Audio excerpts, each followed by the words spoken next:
नमस्कार, मैं अखिलेश आनंद हूं। सियासत करने वालों की पहली और आखिरी कोशिश वोट समेटने तक सीमित होती है। कोई इकलौता नेता ऐसा नहीं दिखाई देता जो जनता की परेशानी को अपनी जिम्मेदारी या अपनी नाकामी मान सके।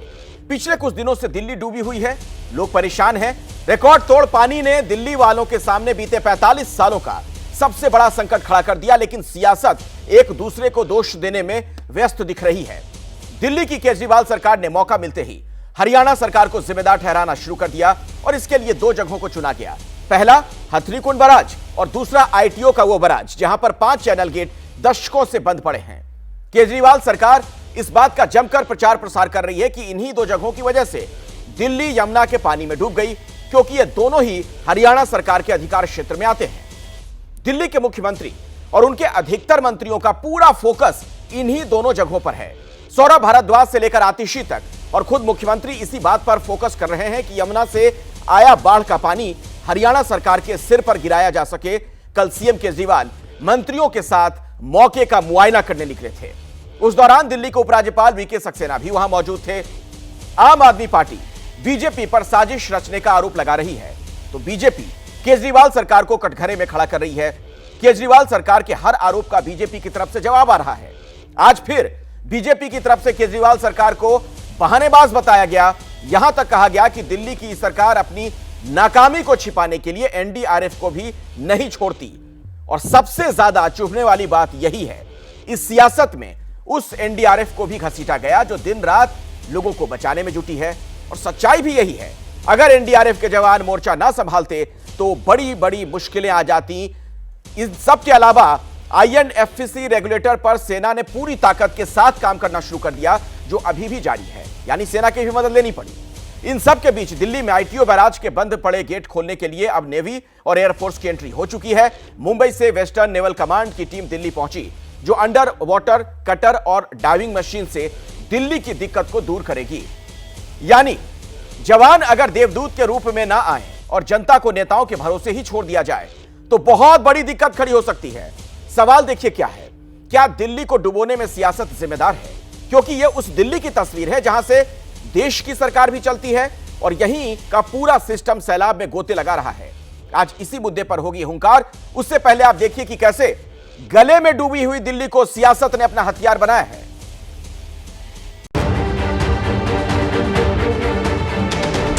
हमारे जवानों ने बहुत मेहनत के साथ यहाँ पर काम किया। पानी का स्तर भी जो है उतर रहा है, ये भी एक बहुत खुशखबरी है हम सबके लिए। हरियाणा सरकार इसका मेंटेनेंस करती है, लेकिन चूंकि दिल्ली में उनका कोई इंटरेस्ट नहीं है। कार्रवाई चालू करेंगे कि अगर वो हमें दे दें, हम उनसे निवेदन करेंगे कि हमें ही दे दें ताकि हम इसका मेंटेनेंस करें।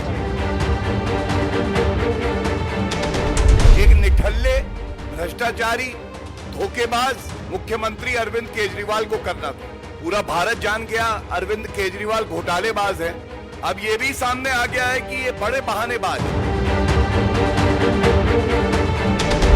राजनीति सब करते हैं, राजनीति बहुत वर्षों से जो है राजनीति के दांवपेच किए जाते हैं, चुनाव में हराने की कोशिश की जाती है। और पानी सुप्रीम कोर्ट तक तो पहुंचा ही दिया था इन्होंने। षड्यंत्र तो था कि सुप्रीम कोर्ट को भी बहा के ले जाए।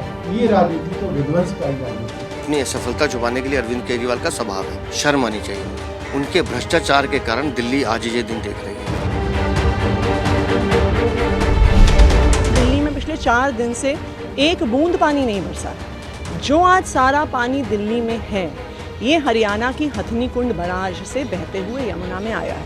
आरोप लगाना ऐसी सिचुएशन में जो ऑफिसर दिन रात काम कर रहे हैं, जब हम सब लोगों को मिलकर काम करना चाहिए, इस तरीके की बयानबाजी बहुत ही दुर्भाग्यपूर्ण है।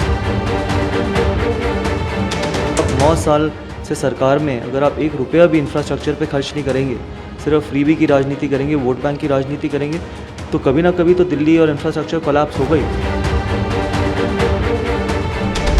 दिल्ली के मुख्यमंत्री को और बाकी मंत्रियों को मालूम नहीं था कि 1 लाख क्यूसेक से ऊपर होते ही पानी हथनीकुंड में छोड़ा जाएगा। और 10 जुलाई को दिल्ली के मुख्यमंत्री का बयान है मीडिया के सामने कि कोई बाढ़ नहीं आने वाली।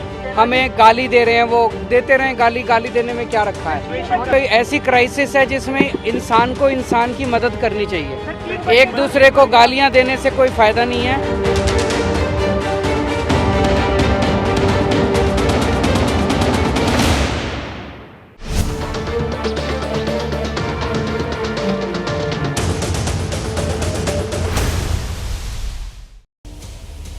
देखिए, दिल्ली में हर तरफ पानी है, लेकिन अफसोस की बात तो यह है कि नेताओं की आंखों का पानी सूख चुका है। बात आज करेंगे इन तमाम मुद्दों पर। मेरे साथ विजेंद्र गुप्ता जी जुड़ रहे हैं, भारतीय जनता पार्टी के वरिष्ठ नेता विधायक। कुलदीप कुमार प्रवक्ता हैं आम आदमी पार्टी के, उनसे भी हमारी बातचीत होगी। कर्नल दानवीर सिंह हमारे साथ डिफेंस एक्सपर्ट के तौर पर यहां मौजूद हैं, और Sanjay Srivastava disaster management expert हैं, उनके पास भी हम आपको लिए चलेंगे। लेकिन पहले मैं अपने संवाददाताओं का रुख करना चाहूंगा, क्योंकि इस वक्त दिल्ली में क्या स्थिति है यह जानना बड़ा जरूरी है। अंकित गुप्ता हमारे साथ हैं, INFSC रेगुलेटर से लाइव हैं, उनके पास हम चलेंगे। अहमद बिलाल हमारे साथ हैं ITO बैराज से, और मेघा उपाध्याय ISBT से हमारे साथ जुड़ चुकी हैं। सबसे पहले अंकित, मैं आपके पास आना चाहूंगा और जरा ये बताइए वहां क्या कुछ चल रहा है, तस्वीरें भी दिखाइएगा। बिल्कुल अखिलेश, यहाँ पर सेना जो यहाँ पर पब्लिक है या फिर जो मजदूर हैं उनके साथ में हाथ से हाथ मिला करके काम कर रही है। मेजर सम्राट हमारे साथ में है। मेजर सम्राट जो कि कल सुबह यहाँ पर आए थे, उसके बाद से लगातार यहीं पर है। मेजर, अगर हम बात करते हैं यहाँ पर इस वक्त क्या काम चल रहा है, क्योंकि हमको जानकारी है कि यहाँ पर जो छोटा तटबंध था वो बह गया था, अब क्या स्टेटस है? देखिए, हमें कल सुबह 9:30 बजे हमें रिक्वेजिशन आया था कि यमुना का पानी ओवरफ्लो होकर ड्रेन नंबर 12 के बराज को ब्रेक करके शहर के अंदर एंटर हो रहा है। उसी को देखने के लिए जब हमारा टीम यहाँ पर पहुंचा तो हमने देखा कि एम्बैंकमेंट का एक हिस्सा पानी से कट चुका है। ठीक है, जिसको रिपेयर करने का कार्य हमने तुरंत स्टार्ट कर दिया। अभी हम लेकिन देख रहे हैं कि अभी भी जो सेना के जवान जो यहाँ मजदूर है उनके साथ में हाथ से हाथ मिलाकर काम कर रहे हैं। अभी ये क्या काम चल रहा है? अभी जो हमने जो इस पे ब्रिज बनाया है, इसी ब्रिज को स्ट्रेंथनिंग का प्रोसेस चल रहा है। अभी स्टेबिलिटी के लिए हमने उसको लगा दिया है, बट उसको और फर्दर स्ट्रेंथनिंग देने के लिए आगे का फर्दर प्रोसेस चल रहा है। मतलब आप लोगों को ये अंदेशा है कि अगर तेज बारिश हुई तो मुमकिन है यमुना का जलस्तर एक बार फिर से बढ़े, ऐसा अंदेशा? ऐसा डिपेंड करता है वेदर सिचुएशन के ऊपर, या पीछे जैसे अभी लास्ट में हुआ था कि अगर वेदर कंडीशन ज़्यादा सीवियर होता है तो पानी का लेवल बढ़ सकता है। हाँ। और इस सब के बीच में यहाँ पर हम देख रहे हैं कि अभी ये जो स्ट्रक्चर खड़ा किया जा रहा है, प्रवीण अगर आप तस्वीरें दिखा पाए, मुश्किल है हालांकि क्योंकि बैंडविड्थ का यहाँ इशू है, लेकिन फिर भी हम कोशिश करते हैं तस्वीरें दिखा सके। यहाँ पर अभी जो है कितना बड़ा आप लोगों के लिए और चैलेंज है, और किस तरीके के हालात थे जब आप यहाँ पहुंचे थे और अब क्या है? जब हम यहाँ पर पहुंचे थे तो उस टाइम पर एम्बैंकमेंट पूरा कट चुका था, पानी का बहाव बहुत तेज था। तो हमारा सबसे पहला प्रयास था कि पानी के बहाव को कम किया जाए, जिसके लिए हमने बम्बों का सहारा लिया। तो यमुना से वापस पानी शहर में जा रहा था उस वक्त यमुना से पानी शहर में जा रहा था, जो हमारा मेन टारगेट था कि पानी को शहर में जाने से रोका जाए। अब वो रोक लिया, सफल वो हमने रोक लिया है, उसको सफल हो गए हैं। अभी उसको और आगे फर्दर स्ट्रेंथनिंग का कार्य चल रहा है। अखिलेश, 30 सेकंड और लूंगा तस्वीरें दिखाने के लिए। यहाँ पर जो मेजर सम्राट ने बताया है, यहाँ पर बाकायदा एक जो है जो बांध था वो बह गया था, बांध का एक हिस्सा अब उसको दोबारा बना दिया गया है सेना की मदद से। एक और तस्वीर, मैं 30 सेकंड का टोटल वक्त लूंगा। ये एक और तस्वीर, ये जो शहर में पानी जमा था अब उसको जेनसेट के माध्यम से इस तरीके से निकाला जा रहा है, और वापस जो नाले में पानी जा रहा है, नाले का पानी यमुना में जा रहा है। ये एक अच्छी खबर है। एक और यहाँ पर जो तस्वीर दिखाना चाहूंगा, अब इस वक्त यहाँ पर जोर शोर से काम चल रहा है। ये काम कहां पर चल रहा है? ड्रेन नंबर 12, वो ड्रेन नंबर 12 जहां से यमुना का पानी शहर के अंदर गया था। अब सवाल ये है कि अगर यही काम पहले हो गया होता बरसात के मौसम से पहले, तो एकदम सही आप कह रहे हैं, बिल्कुल आप सही कह रहे हैं। हिंदी में कहावत है ना कि सांप के गुजर जाने के बाद लकीर पीटना, कमोबेश वही स्थिति नजर आ रही है। वो भी ये सब तब मुमकिन है जब सेना की मदद ली गई है। बहुत कई गंभीर सवाल हैं इसको लेकर। अहमद बिलाल हमारे साथ ITO बराज से मौजूद हैं। अहमद, अभी वहां पर क्या देख पा रहे हैं आप? बिल्कुल अखिलेश, देखिए आपको बताना चाहूंगा कि एक राहत भरी तस्वीर जो है वो ITO बैराज से जरूर देखने को मिल रही है। जो पहला गेट है वो कल रात 10 बजे के करीब जो है वो खोल दिया गया था, और उसके बाद जो दूसरा गेट है वहां पर जो जिला प्रशासन, जो दिल्ली का जो जिला प्रशासन है, इसके अलावा जो हरियाणा का जिसके पास इस ITO बैराज को संचालित करने का जो करती है, वो उसकी मदद से जो है वो दूसरे गेट को भी खोलने की कोशिश की जा रही है। लेकिन एक जो सबसे जरूरी तस्वीर मैं आपको दिखाना चाहूंगा वो मैं बताना चाहूंगा कि ये जो यहाँ पर यमुना का जो लेवल है कल से तकरीबन 4 फुट के करीब जो है वो जरूर कम हुआ है। आप जो पेड़ पौधे थे जहां पर दिखाई दे रहे हैं, कल तक जो है ये पेड़ पौधे नहीं दिखाई दे रहे थे। आपको समझ पा रहे होंगे आप कि जो पेड़ का जो निचला हिस्सा है वो अभी भी गंदा है, यानी कि उस पे मिट्टी जमी हुई है। यानी कल तक, कुछ देर पहले तक ये जो पेड़ पौधे हैं ये पानी में डूबे हुए थे, लेकिन अब जो है ये पानी जैसे जैसे इसका लेवल कम हुआ है वैसे वैसे ये पेड़ जो है वो अब दिखने लगे हैं। लेकिन साथ ही ये तस्वीर ये भी बताती है कि इस यमुना के पानी में कितनी ज्यादा गाद जमी हुई है, कितनी ज्यादा गंदगी है। उम्मीद ये करनी चाहिए कि पहाड़ों पर जो बारिश हो रही है अभी भी, उसका फिर से कोई खामियाजा दिल्ली वालों को भुगतना ना पड़ जाए। मेघा उपाध्याय हमारे साथ ISBT से इस वक्त जुड़ी हुई है, इंटर स्टेट बस टर्मिनस से। मेघा, वहां पर क्या स्थिति है, क्या देख पा रहे हैं आप? पानी का जो स्तर आसपास के इलाके में था वो कम हुआ है? अखिलेश, कुछ रास्तों में पानी का जो स्तर है वो कम हुआ है। मैं आपको पहले पीछे की तस्वीरें दिखाऊंगी, फिर जहां मैं खड़ी हूं वो दिखाती हूँ। रास्ता मजनू के टिले से होकर आगे ISBT और आगे राजघाट की तरफ जा रहा है। आगे अगर आप देखें तो मजनू के टिले से लेकर ISBT तक के रास्ते को खोल दिया गया है। एक बार फिर से गाड़ियां इस रास्ते पर रफ्तार से दौड़ रही है, लेकिन ये केवल ISBT की तरफ है। अब मैं तस्वीरें उस तरफ दिखाऊंगी जहां मैं खड़ी हूँ। तो आप देखिए यहाँ पर अभी भी पानी ही पानी है। और सामने एक तस्वीर आपको दिखाना जरूरी है।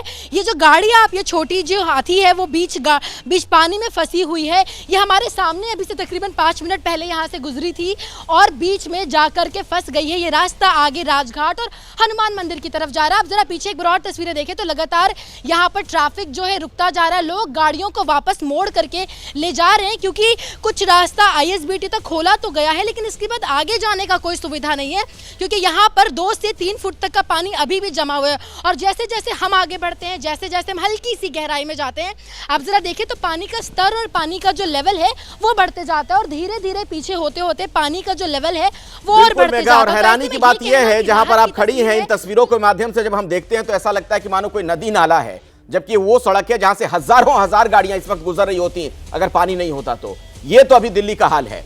अब मैं जरा राजनीतिक मेहमानों का रुख करना चाहूंगा और कुलदीप जी, सबसे पहले आप ही के पास में आना चाहूंगा, चूंकि दिल्ली में भी आपकी सरकार है, आम आदमी पार्टी की सरकार, और MCD पर भी अब आप लोग का कब्जा है। इसके बावजूद दिल्ली को क्यों बेहाल होने दिया आप लोगों ने? देखिए अखिलेश जी, पहले तो मैं आपका वक्तव्य सुन रहा था, मैं उस पर एक बात कह दूं। आपने कहा कि NDRF पे सवाल खड़े कर दिए। हमने NDRF की टीम पर कोई सवाल नहीं खड़े किए।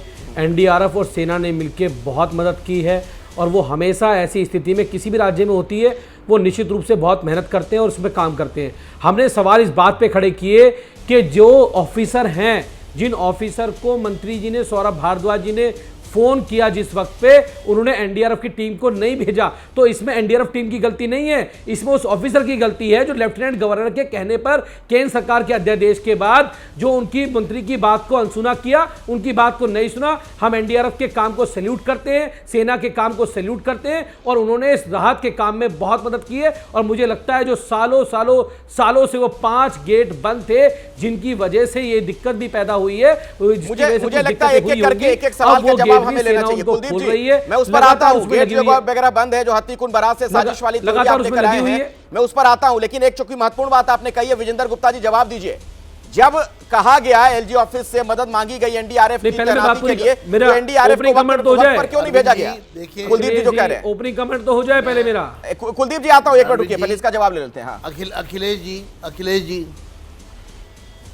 अखिलेश जी देखिए, मैं किसी तूतू मैमे के लिए यहाँ नहीं आया हूँ। ये जो कुछ तूतू मैमे, ये सब इन लोगों के जिम्मे है, इनको करने दीजिए।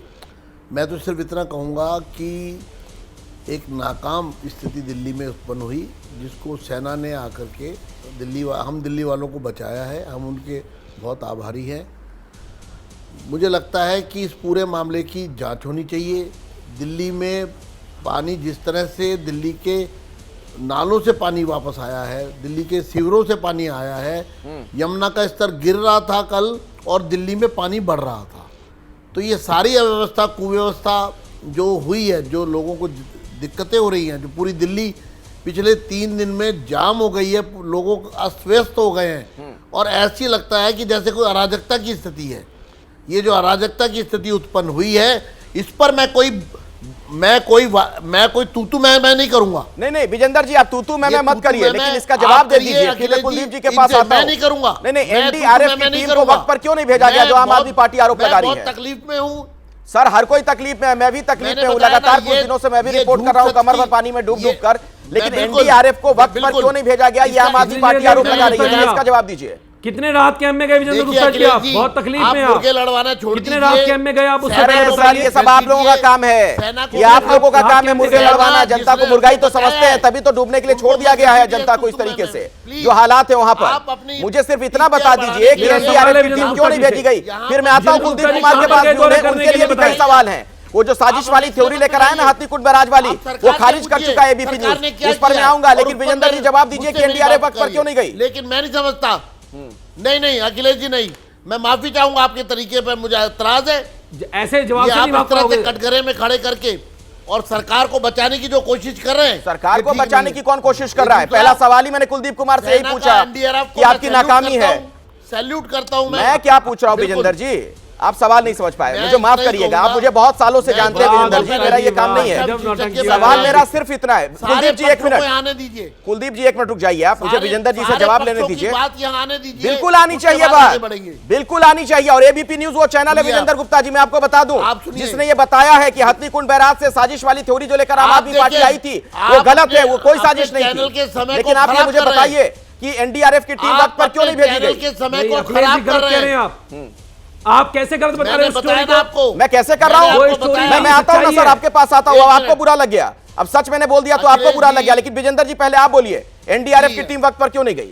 एनडीआरएफ को मैं सैल्यूट करता हूं। अरे मैं भी दिल्ली करता को हूं। अगर बचाया तो दिल्ली के उपराज्यपाल ने बचाया है, एनडीआरएफ ने बचाया है।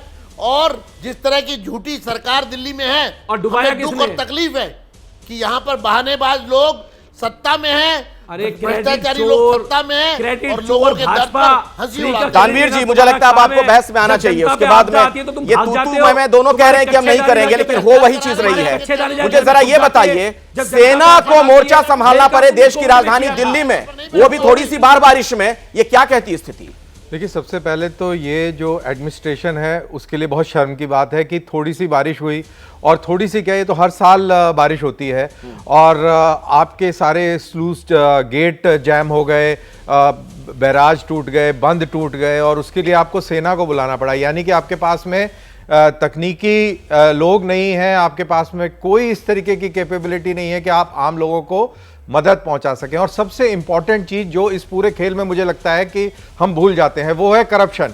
हर साल इनके मेंटेनेंस के लिए बहुत पैसा आता होगा, कागजों में दाना धन मेंटेनेंस हो रही होगी, कागजों में बहुत कुछ हो रहा होगा। जब ऐसी चीज आ जाती है तो फिर सेना आके, अब वो डाइवर नीचे उतरे हुए हैं कटिंग मशीन लेके और ये सब कार्रवाई करके, और अब वो गेट खोल दिए जाएंगे और जो भी कार्रवाई है। लेकिन जो इससे जो छुपे हुए जो मसले हैं वो ये है कि करप्शन, मेंटेनेंस हुआ नहीं हुआ, क्या आपके पास इतनी कैपेबिलिटी है नहीं है, अगर नहीं है तो क्यों नहीं बढ़ाई, और है तो वो कहां है। ये सारी बातें जो है, ये चीजें आम जनता को पूछनी चाहिए और पूछ भी रही है। यही तो सवाल है ना कुलदीप जी, इसका तो जवाब आपको वाकई देना पड़ेगा। दिल्ली में आपकी सरकार, और अब तो एमसीडी का बहाना भी नहीं बना सकते, वहां पर भी आप ही काबिज हैं। अगर इस तरीके के हालात बन गए, पहले से कोई तैयारी क्यों नहीं थी सर? देखिए ये जो कर्नल दानवीर जी बैठे, मैं बड़ा सम्मान करता हूं इनका, रक्षा विशेषज्ञ हैं, लेकिन मैं ये पूछना चाहता हूं, इन्होंने कहा नाले भर गए। अगर इनको इतनी जानकारी नहीं है कि नाले का पानी नहीं था, ये यमुना का पानी था, ये वो पानी था जो हथनीकुंड बैराज से आया था, ये पानी था जो हिमाचल में बारिश लगातार हो रही है वहां से जो पानी आया, ये वो पानी था, तो इनको समझ में, इनको पहले आप बताइए कि ये जो विषय है ये नालों का, ड्रेनेज का विषय नहीं है, ये विषय है दिल्ली के अंदर जो हथनीकुंड बैराज से पानी छोड़ा गया, जिसका मीटर 1978 के बाद 45 साल बाद ऐसा हुआ कि दिल्ली में इतना पानी आया। पहले कभी इतना पानी भाई सम्मान करते हैं, सलूट करते हैं, मुर्गे लड़ाते हैं, मैं समझ गया, लेकिन मैंने कोई नाले और इस सब की बात नहीं करी। मैंने ये बात करी है कि कहीं ना कहीं करप्शन हुआ है, क्योंकि ये गेट क्यों नहीं खुल रहे थे, फौज को क्यों आना पड़ा। आप हर छोटी चीज पे फौज को आना पड़े तो आप लोग वहां पे काहे के लिए हैं? आप सिर्फ मुर्गे लड़ाने के लिए हैं, आप सिर्फ मुर्गे लड़ाने के लिए हैं, आप सिर्फ लोगों को बेवकूफ बनाने के लिए हैं। आप कोई जवाब नहीं देंगे, आपको तकलीफ होती है जवाब देने से, इसीलिए आप दोनों हाथों से सलूट करने लगते थे, एक तरफ फौज को, एक तरफ एनडीआरएफ को, लेकिन जवाब नहीं दे पा रहे हैं आप। इसीलिए आप ये, किसने बोला नाला? कान थोड़ा साफ करिए, नाला किसने बोल दिया भाई? नहीं, आपने बोला अभी, अरे आप अपने उठा के देखिए वक्तव्य भी आपने कहा, अभी आपने बोला। अच्छा छोड़िए, अब नाले में इस बात को मत जाने दीजिए, आप रिपीट करके। ठीक है, चलिए, नाला अगर बोल दिया, नाला बोल दिया, स्लिप ऑफ टंग हो भी सकता है, लेकिन बाकी तो बताइए कि आपने उसकी मेंटेनेंस क्यों नहीं करवाई? क्या उसके लिए फंड अलॉटेड थे? क्या इसकी एक्सरसाइज हर साल होती है?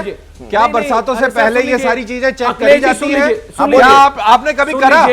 आप यहाँ पे ज्ञान पेल रहे हैं, आपने कभी इस तरीके की एक्सरसाइज करी?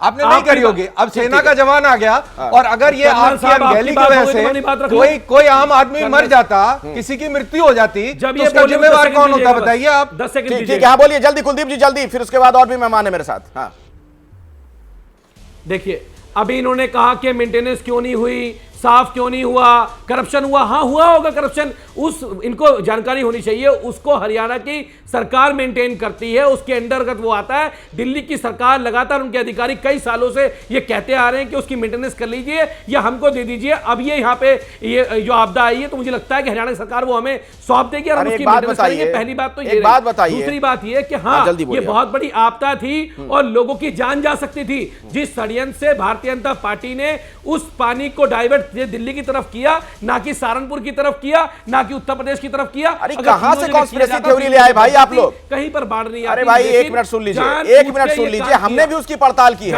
आपको ये पता होगा कि वो बांध नहीं, वो बराज जो है वहां पर पानी रोका नहीं जा सकता, पानी डाइवर्ट किया जाता है। और 1 लाख क्यूसेक से अगर ज्यादा पानी है तो छोटी नहरों के रास्ते उसको नहीं भेज सकते हैं सहारनपुर की तरफ। अगर भेजेंगे, सुनिए मेरी बात, अगर भेजा जाएगा, बड़े बड़े पत्थर उसमें होते हैं, उसमें पेड़ होते हैं, वो तबाही आ जाएगी। संजय श्रीवास्तव जी डिजास्टर मैनेजमेंट के एक्सपर्ट हमारे साथ जुड़े हुए हैं। संजय जी इसकी क्या हकीकत है जरा बताइए दर्शकों को। आपकी बात मान ली, मैंने आपकी बात देखिए जब भी हाँ ठीक है, फ्लड मैनेजमेंट होता है, संजय श्रीवास्तव को सुनिए, फिर आता हूं आपके पास आऊंगा, फिर अपनी बात रखिएगा। हाँ फ्लड मैनेजमेंट के लिए अधूरी बात सेंट्रल वाटर कोई बात नहीं रहेगी, अर्ध सत्य किसी तक नहीं जाएगा। मैं आऊंगा आपके पास, अपनी बात रखिएगा, आपको बिल्कुल मौका दूंगा, लेकिन एक बार बोल लेने दीजिए। एक और मेहमान है संजय श्रीवास्तव, उनकी बात पूरी हो जाने दीजिए। हाँ संजय जी।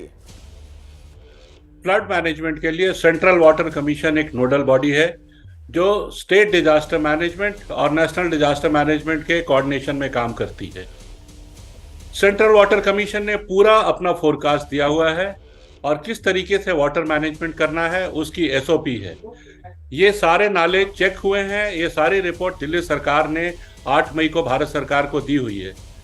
लेकिन जमीन पे जब हालत आई है तो ये गेट नहीं खुले, हमारे पास रिस्पांस प्लान नहीं है, ये सारी चीजें खुल के सामने आ रही हैं। और जब एक व्यवस्था फेल होती है तब सेना अपनी जिम्मेवारी संभालती है और इस वक्त एनडीआरएफ, एसडीआरएफ, भारतीय सेना और हमारी नेवी ये तीनों मिलके राहत का काम कर रही हैं। नहीं, एक बड़ी महत्वपूर्ण बात संजय जी आपने बताई, मैं चाहूंगा दोबारा से जरा दर्शकों के सामने आप उस चीज को क्लियर करिए।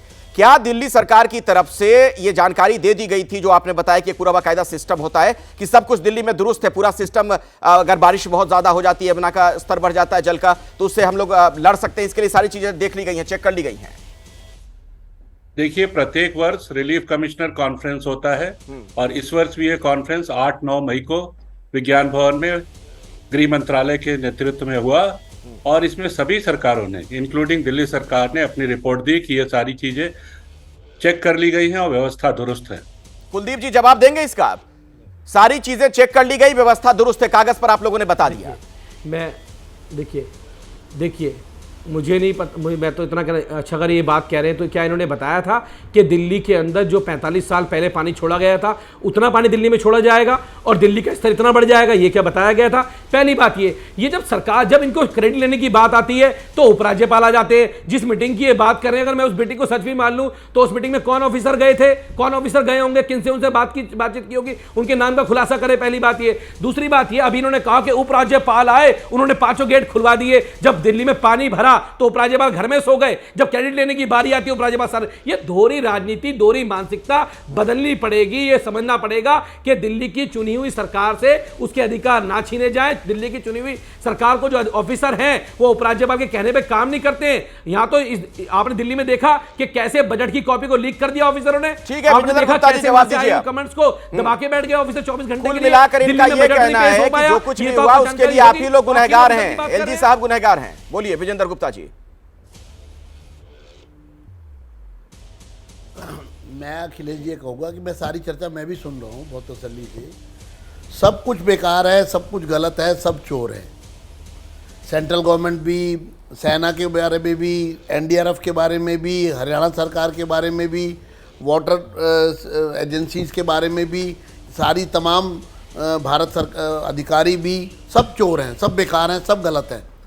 दिल्ली में पानी भर गया, सब ठीक है, बस भाजपा दिल्ली की सरकार ने क्या कदम उठाए? भाजपा चोर है। मैं समझता हूं कि अगर आम आदमी पार्टी के प्रवक्ता जो आपदा में भाग जाती है, आपदा में अफसर तलाशती है, आम आदमी पार्टी के प्रवक्ता ये बता दे कि सरकार ने क्या क्या कदम उठाए और लोगों को राहत कैसे मिलेगी। और दूसरा, ये जो बाढ़ आई है, जो 72 घंटे का समय मिला था, जब पानी हथनी कुंड से चला था, तो उस 72 घंटे के दौरान सरकार ने क्या क्या कदम उठाए, हम इतना जानना चाहते हैं। सफल हुए असफल हुए वो बात की बात है, लेकिन सरकार ने किया क्या अभी तक।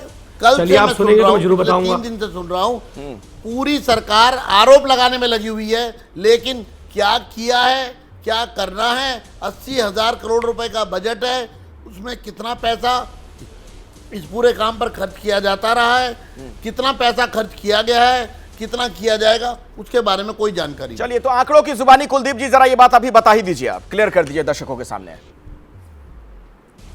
देखिए पहली बात तो मैं स्पष्ट कर दूं, इन्होंने कहा सरकार ने क्या कदम उठाए।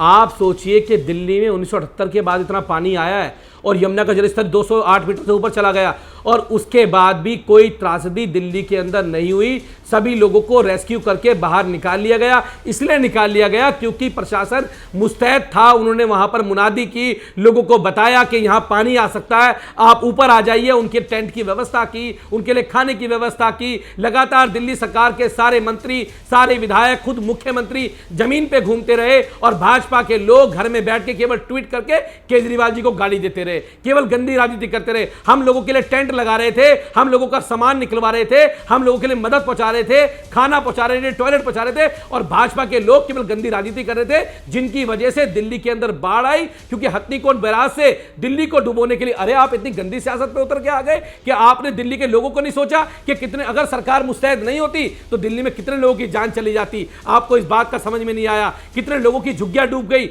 हथनीकुंड बैराज वाली थ्योरी कहां से लाए भाई, कहां से इजाद किया आप लोगों ने, जरा ये बताइए तो। ठीक है, चलिए, आप जो बातें कह रहे हैं बताइए। हथनीकुंड बैराज से दिल्ली की तरफ साजिशन पानी छोड़ दिया गया, ये क्या मतलब, मैं नहीं समझ पा रहा हूँ, ये क्या मसला है? भाजपा के प्रवक्ता की तरह बात ना करें, आपका प्रवक्ता बन जाओ। नहीं, आप कह रहे हैं भाजपा का प्रवक्ता बन रहा हूं, आप क्या चाह रहे हैं मैं आपका प्रवक्ता बन जाऊं? आप सवाल लिख के भेज दीजिए, वही सवाल पूछूं, मैं अपना सवाल ना पूछूं आपसे। ये बताइए, दिल्ली में मुझे आदत नहीं है, नहीं आदत नहीं, आपको आप दिक्कत हो रही है। जब मैं आपसे सवाल पूछ रहा हूं, ये वो आम आदमी पार्टी है जो सड़क पर संघर्ष करके यहां तक पहुंची है, ये कहती है। ठीक है, हम लोगों ने उस दौरान भी आप लोगों को कवर किया है। अब आपसे सवाल पूछा जाता है, विचलित हो जाते हैं। ये बड़ा आसान हो गया आप लोगों के लिए कह देना कि किसी पार्टी का प्रवक्ता बता दीजिए। नहीं, आप कहां से ये थ्योरी लाए, बताइए तो सही। ये हथनीकुंड बैराज से दिल्ली की तरफ साजिशन पानी छोड़ दिया गया, ये थ्योरी कहां से आई? हकीकत है, हकीकत है, कैसे हकीकत से आया पानी? कुछ तर्क होगा ना इसके पीछे। आप बताइए पानी कहां से आया दिल्ली में? मुझे ये बताइए, हथनीकुंड बैराज से जो पानी छोड़ा गया दिल्ली की तरफ, मेरी बात तो सुनिए भाई, ये दिल्ली का पानी, मेरी बात सुनिए। आप नेताओं की जुबान मत बोलिए, तार्किक तरीके से बात करिए, कोई बात करिए, तर्क की कसौटी पर उसे कसिए। पहले हथनीकुंड बैराज से पानी छोड़ा गया, मैं कह रहा हूं छोड़ा गया, वो तो सबको पता है, लेकिन आपको यह पता होना चाहिए कि वहां से सहारनपुर की तरफ जो पानी जाता है, 1 लाख क्यूसेक से जब ज्यादा पानी हो जाता है उधर नहीं छोड़ा जाता है पानी, फिर वो दिल्ली की तरफ ही आएगा। लेकिन आपको इसमें साजिश क्यों नजर आ रही है? दिल्ली को बहा देने की कोशिश की गई। वीडियो दिखाने के बाद क्यों छोड़ा गया, आप बताइए। उस दिन कितना पानी था पता है आपको? 51,000 क्यूसेक पानी पहुंच गया था जिस दिन छोड़ा गया। सुनिए, हम जमीन पर जाके पड़ताल करते हैं, मैं आपको बता दूं, जिस दिन उधर पानी छोड़ा गया है सहारनपुर की तरफ, उस दिन पानी का लेवल वहां पर 51,000 क्यूसेक हो गया था, तब छोड़ा गया है। जो नियम है उसके मुताबिक वहां जो इरिगेशन डिपार्टमेंट के इंजीनियर है उनसे हम लोगों ने बातचीत की थी, उसके आधार पर मैं आपको पूरी जानकारी दे रहा हूं। सती बातें नहीं, मैं आपको बता रहा हूं। एक खबर आ गई है, मैं आपको रोक रहा हूं, एक ब्रेकिंग न्यूज है, दर्शकों तक हम पहुंचाना चाहेंगे। दिल्ली की बाढ़ पर चिट्ठीबाजी भी शुरू हो गई है। सौरभ भारद्वाज ने एलजी को चिट्ठी लिखी और 3 अधिकारियों के खिलाफ कार्रवाई की उन्होंने मांग की है। मंत्री के निर्देश का पालन न करने का आरोप लगाया गया। एनडीआरएफ को वक्त पर नहीं भेजा गया, यह कहना सौरभ भारद्वाज का। वहां पे थी जब रात को काम था, तब कोई नहीं था। ये तो साक्षात है, इसके अंदर तो कोई बताने योग्य बात ही नहीं है, सबको पता है। Thank you. तो आम आदमी पार्टी के प्रवक्ता जो बात कह रहे हैं वही बात सौरभ भारद्वाज भी कहते हुए, चिट्ठी में यह लिखा गया कि अधिकारियों ने निर्देशों की अनदेखी की, जिससे भारत के सर्वोच्च न्यायालय सहित दिल्ली के वीआईपी इलाकों में बाढ़ की स्थिति पैदा हो गई। अगर मंत्रियों के निर्देशों का पालन किया गया होता, रात के वक्त सेना या एनडीआरएफ को बुलाया गया होता, तो बाढ़ से बचा जा सकता था। यह सर्वोच्च न्यायालय के खिलाफ साजिश थी, यहां तक कह दिया सौरभ भारद्वाज ने। विजेंद्र गुप्ता जी, सुप्रीम कोर्ट के खिलाफ भी साजिश रच दी आप लोगों ने। अखिलेश जी, मैंने कहा ना कि सेंसेशन क्रिएट करना, झूठ बोलना, मक्कारी करना, लोगों की लाशों पर राजनीतिक रोटियां सेकना, ये आम आदमी पार्टी की फितरत है और ये पहली बार नहीं हो रहा है। ये हमने कोविड में भी देखा था जब ऑक्सीजन की कमी हुई और किस तरह से इन्होंने सियासत की, वही पूरा का पूरा दोबारा 2000। लेकिन मैं समझता हूं कि इतना जरूर है कि अब दिल्ली में अराजकता एक आम बात हो गई है। कोई भी छोटे से छोटी विपदा आएगी और दिल्ली में अराजकता फैल जाएगी, क्योंकि ये सरकार विफल है, भ्रष्ट है और अब नाकाम है, अपरिपक्व है, जिम्मेदारी से भागती है। हर चीज में राजनीति रोटियां से कैसे भाजपा कभी जीत नहीं सकती दिल्ली के अंदर, इसलिए दिल्ली को केवल इस ये जो कुछ हो रहा है इस भाव से दिल्ली के लोगों से आप नफरत का बदला लेते हो। और जैसा अभी दिल्ली वाले देख रहे हैं कहा कि छोटी सी 3.5 लाख क्यूसेक पानी छूटा है, 8 लाख क्यूसेक पानी भी दिल्ली में छोड़ा जाता रहा है, कभी बाढ़ नहीं आई। तो ये जानबूझ के दिल्ली की सरकार ने ऐसी स्थिति उत्पन्न की है। चलिए, तो ये बड़ा सवाल है विजेंदर गुप्ता जी। जी, ये बहुत बड़ा सवाल है कि क्या कुदरत ने दिल्ली को डुबोया या सरकारी नाकामी ने, प्रशासनिक अमले की हीला हवाली जो देखने को मिली उस वजह से ये हुआ है। आप दोनों के पास भी मैं आऊंगा और भी मेहमान हमारे साथ हैं। एक छोटा सा ब्रेक हम ले लेते हैं, फौरन लौटेंगे। इस बड़ी खबर पर लगातार हमारी नजर बनी हुई है और हम एक जिम्मेदार चैनल है, इसलिए सवाल तो पूछेंगे, किसी को बुरा लगे तो लगे।